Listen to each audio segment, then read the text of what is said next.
Hi, future millionaires. Welcome to my YouTube channel, Damodaran MIT 2.0 Wealth Creation ADC.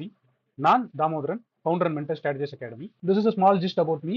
Mostly என்னை பற்றி நிறைய பார்த்துருப்பீங்க, நிறைய கேள்விப்பட்டிருப்பீங்க. அதனால we are just keeping this point. நீங்க இதான் ஃபர்ஸ்ட் டைம் நம்மளோட யூடியூப் சேனலை பார்க்குறீங்க அப்படின்னா ஸ்க்ரீனில் தெரியல QR கோட ஸ்கேன் பண்ணி மறக்காம ஃபாலோ பண்ணிக்கங்க. நம்மளோட டெலிகிராம் கம்யூனிட்டியில் நீங்களும் ஒரு மெம்பராக இருக்கணும்னு நினைச்சீங்கன்னா இந்த QR கோட ஸ்கேன் பண்ணி ஜாயின் பண்ணிங்க. நம்மளோட வாட்ஸ்அப் கம்யூனிட்டியில் மெம்பராக இருக்கணும் அப்படின்னா இந்த QR கோட ஸ்கேன் பண்ணீங்க, பிஏ மெம்பராக இருக்குங்க, stay connected. Hi friends, good evening. So welcome to today's video. So இன்னைக்கு பார்த்தீங்க அப்படின்னா மார்க்கெட் வந்து திரும்பி வந்து நேற்று வந்து நம்ம எதிர்பார்த்தோம் ஃப்ரைடே வந்து க்ளோஸ் வந்து கொஞ்சம் என்ன சொல்கிறது பீரிஷ் அந்த மாதிரி இருந்தது. ஆனால் காலையில் பார்த்தீங்க அப்படின்னா கேப் ஆஃப் தான் ஓப்பன் ஆச்சு.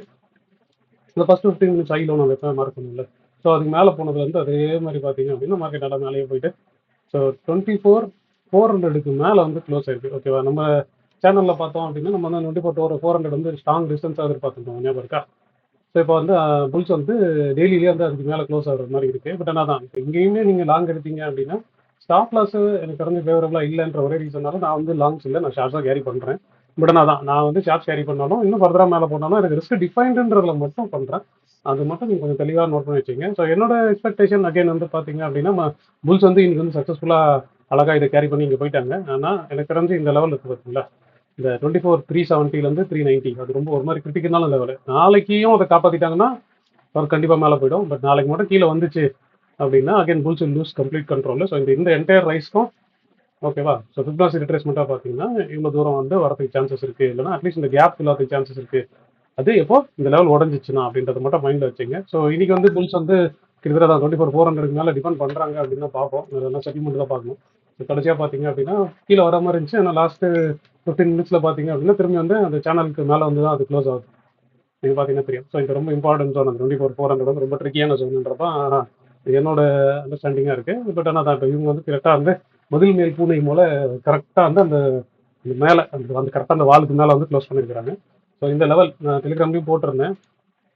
சரி, நான் டெலிகிராம்லேயுமே போட்டிருந்தேன். இந்த லெவல் 24,370 லெவலில் வந்து கொஞ்சம் மைண்டில் வச்சுங்க அப்படின்னு சொல்லிட்டு. ஸோ அதே மாதிரி நான் இந்த வியூவை பொறுத்த வரைக்கும் நான் ஏன் வந்து நான் இந்த லாங் ஒத்துக்க மாட்டேன் அப்படின்னா இது இந்த சேனலில் அதாவது இந்த இதில் போயிட்டு இருக்கு. ஆனால் அதே மாதிரி தான் மார்க்கெட் மேலே போனாலும் ஓகேவா பேரிஷா டைவர்ஜன்ஸ் அந்த ஆர்எஸ்ஐயில் வந்து டைவர்ஜன்ஸ் சொல்லுவாங்க பார்த்துருக்கீங்களா, அந்த மாதிரி வந்து மார்க்கெட் மேலே போனாலும் அந்த இண்டிகேட்டர் வந்து மேலே போகலன்றது இன்னொரு ரீசன். ஸோ அதனால வந்து அதுவும் இம்பார்ட்டன்ட் ரெஸ்டன் ஜோனில் வந்து அது நடக்கிறதுனால எனக்கு வந்து லாங் போகிறதுக்கு வந்து ஒன்றும் பெருசாக ரீசன் இல்லை அப்படின்றதுனால தான் நான் வந்து பெருசாக லாங் எடுக்காமல் இன்னுமே ரெடி வச்சுக்கலாம்னா நீங்கள் கண்ட்ரோல்டு ஷார்ட்னு வச்சுக்கலாம், அப்படின்னா ஹெஜ்டு ஷார்ட்ஸ்னு வச்சுக்கலாம். ஸோ அதுதான் நம்ம பண்ணுறோம். இப்போதைக்கு எக்ஸ்பெக்டேஷன் வந்து பார்த்தீங்க அப்படின்னா அதான் இப்போ இந்த ஜோனில் உட்காந்துருக்கிறதுனால கொஞ்சம் வந்து ட்ரிக்கியாக தான் இருக்கும் மார்க்கெட்டு. ஸோ இப்போ இதை பார்த்தீங்க அப்படின்னா இந்தியா விக்ஸ் ஓகே கிட்டத்தட்ட காலையில் 1.5% ஃப்ளாட்டாக இருந்தது. அதே மாதிரி பேங்க் நிஃப்டி தான் 2-3 நாள் வீக்காக இருந்துச்சு. ஸோ அதனால் அது கொஞ்சம் நல்லா ரிகவர் ஆச்சு. ஐடி வந்து நல்லா 2-3 நாள் நல்லா மேலே போச்சு, அது கொஞ்சம் ஃப்ளாட்டாக இருக்குது. இன்னொன்று பார்த்தீங்க அப்படின்னா இந்த யூஎஸ் ஆயில் வந்து அப்படியே ஃப்ளாட்டாகவே நிற்கிது. நம்ம ரொம்ப நாளாக எதிர்பார்த்தே இருக்கீங்களா யூஎஸ் ஆயில் வந்து 2,000 பவுன்ஸ் வரும்ட்டு, அது மாதிரி இன்னும் வரவே இல்லை. அது ஒரு மாதிரி அப்படி சாப்பியாக கூலாக ஆகிட்டே இருக்கிறதுனாலே மார்க்கெட் மேலே வருதுன்னு தெரியலாம். ஸோ அதை யூஎஸ் ஈரான் அந்த நியூஸை நீங்கள் ஃபாலோ பண்ணுறவராக இருந்தால் நீங்கள் வந்து யூஎஸ் க்ரூடோ இல்லை யூஎஸ் ஆயிலோ வந்து ட்ராக் பண்ணிங்கன்னா கூட போதும். ஸோ அதை மட்டும் மைண்டில் வச்சுங்க. ஸோ என்னோட எக்ஸ்பெக்டேஷன் வந்து அகைனாக தான் இப்போ நாளைக்கு வந்து திரும்பியும் இந்த லெவல் உடையிலனா கண்டிப்பாக வந்து இது பயஸ் வந்து ஸ்லைட்டாக புலிஷாக தான் இருக்கும். ஸோ மேலே போகிறதுக்கு சான்ஸ் இருக்குது. அப்புறம் அங்கேருந்து ஏதாவது ஃபார்ம் ஆகி ஆனால் இந்த லெவல் உடையதான் மட்டும் நீங்கள் கொஞ்சம் கீயாக வாட்ச் பண்ணுங்க. இன்னொரு முக்கியமான லெவல் வந்து 24,150. ஓகே, ரொம்ப முக்கியமான லெவல் வந்து 24,150. இந்த வாரத்துக்கு வந்து 24,150 சேவ் ஆயிடுச்சுன்னா சூப்பர் தான். இல்லை அப்படின்னா இந்த மொத்த ஃபாலுமே ஓகேவா, இந்த மொத்த பாலுமே ரிட்ரேஸ் ஆகிறதுக்கு வந்து நிறைய சான்ஸ் இருக்குது. அதான் இந்த கேப் சப்போர்ட்டாக சொன்னேன். ஸோ அந்த 150க்கு கீழே சஸ்டெயின் ஆயிடுச்சு அப்படின்னா இந்த மொத்த ரைஸுமே வந்து அப்படியே செல்லாக போயிடும். ஸோ அது மட்டும் நம்ம உஷாராக பார்த்துக்கணும். நீங்கள் லாங் சீன்ஸ் எடுத்துருந்தீங்கன்றது மட்டும் பார்ப்போம். ஸோ கமிங் பேக் டு நம்ம பொசிஷன்ஸ் வருவோம். என்னென்னு வந்து நீங்கள் வந்து மார்க்கெட் மேலே இருந்ததுனால கண்டிப்பாக எம்டிஎம் வந்து உங்களுக்கு ஃபேவராக இருக்காது. சரியா, இப்போ நம்ம அந்த எஜுகேஷன் பர்பஸ்க்காக ஒரு அக்கௌண்ட்டில் வச்சிருக்கோம்ல, அந்த அக்கௌண்ட்டு பார்த்தீங்க அப்படின்னா இன்றைக்கி வந்து இது கிட்டத்தட்ட ஒரு 15 ரூபா ஸோ க்ளோஸ் ஆயிடுச்சு. ஸோ 16 ரூபா நெகட்டிவில் இருக்குது. இதுலேயே வந்து நான் அதான் நிறையா வந்து வெறும் அட்ஜஸ்ட்மெண்ட்ஸ் மட்டும் தான் பண்ணினேன். நீங்கள் பார்த்தீங்கன்னா தெரியும் 14th நான் மார்க்கெட் மேலே போனதுனால நான் வந்து 24,100 கால் 100 ஃபுட் வச்சுருந்தேன். அது மேலே போனதுனால நான் ரேஞ்சை வந்து புது ரேஞ்சுக்காக எக்ஸ்டெண்ட் பண்ணி பொசிஷனை மட்டும் ரோல் பண்ணி வச்சிருக்கிறேன். ஸோ அதில் பார்த்தீங்கன்னா அது இந்த மாதிரி இருக்குது. இது இன்க்ளூடிங் எல்லாத்துலேயுமே வந்து இது நடந்திருக்கு. ஏன்னா அந்த சேனலுக்கு மேலே வந்து மார்க்கெட் சஸ்டெயின் ஆக I think no other go. So along with positions வந்து மூவ் ஆகணுன்ட்டு இப்போ இந்த பொசிஷன் பார்த்தீங்கன்னா தெரியும் 2900 வச்சிருந்தேன். ஸோ அதை வந்து நான் ஸ்கொயர் ஆஃப் பண்ணிட்டு புது ரேஞ்சுக்கான பொசிஷன்ஸ் வந்து பில்ட் பண்ணியிருக்கிறேன். நான் தான் அதுவுமே இன்றைக்கி வந்து பார்த்தீங்கன்னா அதான் இன்றைக்கி மோஸ்ட் ஆஃப் டைம் வந்து இந்த 2 வீக் பொசிஷன்ஸ் அப்படின்றத மட்டும் பார்க்கலாம்.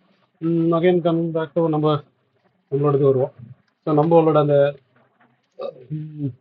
ஆலிஸ் கோல் வந்து மந்த்லியில் பொசிஷன் வச்சுருக்கோம் பார்த்தீங்களா, பெருசாக வால்யூம்ஸ் போடாமல். இப்போ அதுலேயும் வந்து பார்த்தீங்க அப்படின்னா அதுலேயும் நான் சின்ன அட்ஜஸ்ட்மெண்ட் பண்ணேன். நான் 24,300 வந்து அது லேடராக இருந்துச்சு. ஸோ இதை பை பண்ணி இது லேடராக இருந்துச்சு. அது என்ன பண்ணேன்னா நான் அதை கட் பண்ணி இந்த ரேஷியோவில் இருக்கிறதுலே போட்டேன். ஸோ இப்போ இது 1:4ன்ற மாதிரி மாற்றிட்டேன் 28 ஜூலையில். ஸோ ஆகஸ்ட் பொசிஷன் வந்து ஆகஸ்ட் பொசிஷனில் எதுவும் கை வைக்கல. ஏற்கனவே நான் சொல்லியிருந்தேன் 2வது ஆட் பண்ணிங்கன்னு சொல்லி. ஸோ அதில் பார்த்தீங்க அப்படின்னா இது அப்படியே இருக்குது. ஸோ அப்சைட் மட்டும் நான் படத்து பண்ணி வச்சிருக்கேன். இங்கே இருக்குது, இந்த அப்சைட் படத்து வச்சிருக்கேன். அதுக்கு இங்கே வந்து இங்கே 4 லாட்டாக செல் பண்ணி வச்சிருக்கேன். இங்கே வந்து 2 அன்றைக்கி எக்ஸ்பிளைன் பண்ணியிருந்தேன். ஸோ ஓவராலாக இதோட அவுட்கம் வந்து இன்னைக்கு தான். அதே மாதிரி நம்மளோட அந்த கன்சர்வேட்டிவாக இந்த ஏற்றம்ல பண்ணுவோம் பார்த்தீங்களா, அதுலேயே வந்து பார்த்தீங்க அப்படின்னா அதில் இன்னைக்கு பார்ப்போம். இன்னைக்கு ஓவராலாக பார்த்தீங்கன்னா இன்னைக்கு 17,000 வந்து ஆமாம், இன்னைக்கு வந்து 17,000 நெகட்டிவ்ல இருக்கு. இப்போ அதுல இதே மாதிரி பார்த்தீங்க அப்படின்னா ஃபர்ஸ்ட் 14th ஜூலை எடுத்தீங்கன்னா அதுலேயும் அதே மாதிரி தான். ஸோ ரேஞ்ச் வந்து உடஞ்சதுனால நான் கொஸ்டின்ஸ் வந்து மாற்றிருக்கேன். அந்த 2400 வந்து நான் புது ரேஞ்சுக்கு இது ரெண்டுத்தையும் செல் பண்ணி அதுக்கு ப்ரொடெக்ஷனாக மாற்றிருக்கேன். ஸோ அதுலேயே வந்து பார்த்தீங்கன்னா இன்னைக்கு ஒரு 3000 நெகட்டிவ்ல இருந்துச்சு. இந்த மாதிரி ஒரு வாரமாக பார்த்துருந்தீங்கன்னா நான் அதே மாதிரி 21 மாற்றிருந்தேன். 21 அவுட் ஆஃப் ரேஞ்ச் போயிடுச்சு கொஸ்டின்ஸ். ஸோ 21லையும் பார்த்தீங்க அப்படின்னா இப்போ இந்த கொஸ்டின்ஸ் இருக்கும். தெரியும் 24 வச்சிருந்தேன் நான். அதாவது அதுக்கு மேலே வந்து அது கொஸ்டினாக தாங்காது என்னோட ரூல் படி. ஸோ அதனால நான் என்ன பண்ணியிருக்கேன்னா அதை வந்து 21 ஜூலை பார்த்தீங்கன்னா அதுலேயும் தெரியும். ஸோ இப்போ இந்த 2 லேக் இருந்தது, 2 லேக் கட் பண்ணிட்டேன். ஸோ இதையும் செல் பண்ணிட்டேன். அதுக்கான ப்ரொடெக்ஷன் வந்து இங்கே வச்சிருக்கேன். ஸோ இதுவும் அதே மாதிரி தான். இதில் வந்து ஒரு 8000 ரூபா போயிருக்கு.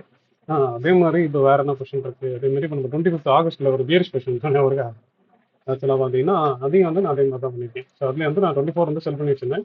ஸோ மார்க்கெட் வந்து நல்லா மேலே போச்சு.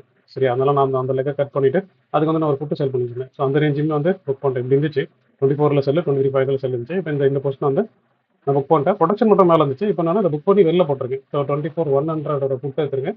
24,500 கால் ப்ரொடக்ஷன் வந்து அதே ப்ரொடக்ஷன் வச்சிருக்கேன். ஸோ அப்போ இப்படி இருக்கும் இன்னும் ஃபர்தராக இப்போ ரேஞ்ச் வந்து இப்படி எக்ஸ்டெண்ட் ஆகியிருக்க மாதிரி இருக்கும். ஆனால் ப்ரொடக்ஷன் மட்டும் டைட்டாக இருக்கும். ஓகேவா? அதில் இன்னைக்கு பார்த்தீங்கன்னா 5 ரூபா. ஸோ மொத்தமாக வந்து இதில் ஓரளவுக்கு 3 பொசிஷன் தான். ஸோ இப்போ கடைசியாக 2 நாளாக மார்க்கெட் மேலே போகிறதுல வந்து நமக்கு கொஞ்சம் கொஞ்சமாக வந்து எம்டிஎம் வந்து ஸ்லைட்டாக நெகட்டிவ் தான் இருக்குது. பட் ஆனால் நான் ரேஞ்சுக்குள்ளே மட்டும் கோஆர்டினேட் பண்ண ட்ரை பண்ணுறேன். ஸோ மிச்சப்படி ரிஸ்க்கை மட்டும் நெகோஷியேட் பண்ணிட்டே வரேன். ஸோ இதான் வந்து இன்னையோட அப்டேட்னு வச்சுக்கலாம். ஸோ ஃபர்தராக மார்க்கெட்டை பார்க்கும்போது என்ன நடக்கும் அப்படின்னா தான் க்ளோஸ் வந்து பார்த்தீங்கன்னா 24,430 க்ளோஸ் ஆயிருக்கு செட்டில்மெண்ட்டு. இதுதான் செட்டில் ஆகிடுச்சு. ஸோ 430 செட்டில் ஆயிருக்கு. ஸோ அப்போ தான் நான் சொன்ன மாதிரி இந்த லெவல் மட்டும் நல்லா மைண்டில் வச்சுக்கோங்க. நாளைக்கு ஒரு 5 to 10 மினிட்ஸ் மட்டும் இந்த லெவலுக்கு கீழே வர ஆரம்பிச்சதுன்னா அப்படியே பொறுமையாக இறங்கி வரும். ஸோ ஃபர்ஸ்ட் வந்து இந்த கேப் ஃபில் ஆகும். ஓகேவா? அந்த இது ஆச்சுன்னா அதுக்கப்புறம் செகண்டாக வந்து இந்த ஒரு கேப் இருக்குது. ஸோ உடஞ்சதுன்னா ஓகேவா, இவ்வளோ நீட்டு வரியா போட்டு ஸோ இதை வந்து அதே மாதிரி இது உடையாத வரைக்கும் அது மேலே பொறுமையாக கன்சல்டேட்டாக போயிட்டே இருக்கும். ஏன்னா இது மார்க்கெட் வந்து ஒரு மாதிரி கரெக்டிவ் ரைஸில் தான் இருக்குன்றது தான் என்னோட எதிர்பார்ப்பு. பட் அதான் இது சொல்லி அபவுட் பயஸ் தான். ஆனால் என் பயஸ்க்கு நான் என்னோட பொசிஷனை மட்டும் கரெக்டாக வந்து ரிஸ்க் மேனேஜ்மெண்ட் படி வச்சிருக்கிறேன். நீங்கள் வந்து அது மாதிரி மட்டும் கரெக்டாக பார்த்துங்க. அதே மாதிரி உங்களோட பொசிஷன் எப்படி இருந்துச்சு, உங்களுக்கு இன்னைக்கு எம்டிஎம் எப்படி இருந்துச்சு, அதே மாதிரி உங்களுக்கு எதாவது டவுட் இருந்தாலும் வந்து கமெண்ட்ல மென்ஷன் பண்ணுங்க. அப்படி இல்லைன்னா வாட்ஸ்அப்பில் வந்து இதர் வாய்ஸ் நோட்டாவோ இல்லை மெசேஜாவோ போடுங்க. நான் முடிஞ்ச அளவுக்கு வந்து எவ்வளோ சீக்கிரம் என்னால் ரெஸ்பாண்ட் பண்ண முடியுமோ அதை நான் ரெஸ்பாண்ட் பண்ணுறேன். ஸோ இது வரைக்கும் நாளைக்கு என்ன நடக்க போகுதுன்னு தெரியாதே தெரியாது. அனதர் 100 பாயிண்ட் கேப்பப்பா இல்லை ஃப்ளாட்டா இல்லை நம்ம நினைச்ச மாதிரி இந்த லோ உடைய போது அதெல்லாம் தெரியாது. பட் ஆனால் நம்ம ரிஸ்க்கை மட்டும் கரெக்டாக மெயின்டைன் பண்ணி வச்சிட்டோம் அப்படின்னா நாளைக்கு என்ன நடக்குதுன்றதை பொறுத்து நாளைக்கு பொசிஷனை உருட்டிட்டு போயிடலாம் அப்படின்றது தான் என்னோட தாட் ப்ராசஸ். ஸோ ஒரு நீங்களும் அதே மாதிரி இருந்தீங்க அப்படின்னா நல்லா நிம்மதியாக தூங்கிட்டு நாளைக்கு வாங்க. நாளைக்கு என்ன அப்படின்றத பார்ப்போம். ஸோ அது வரைக்கும் டேக் கேர் கைஸ். இந்த வீடியோ உங்களுக்கு ரொம்ப பிடிச்சிருக்கும் நான் நம்புறேன். நான் நம்ம மாதிரியே உங்களுக்கு பிடிச்சிருந்தா ஒரு லைக்கை போடுங்க. அதே மாதிரி லேர்ன் பண்ணணும்னு நினைக்கிற உங்க ஃப்ரெண்ட்ஸ்க்கும் இந்த வீடியோ ஷேர் பண்ணுங்க. Hope you enjoyed watching this video. Thanks for watching.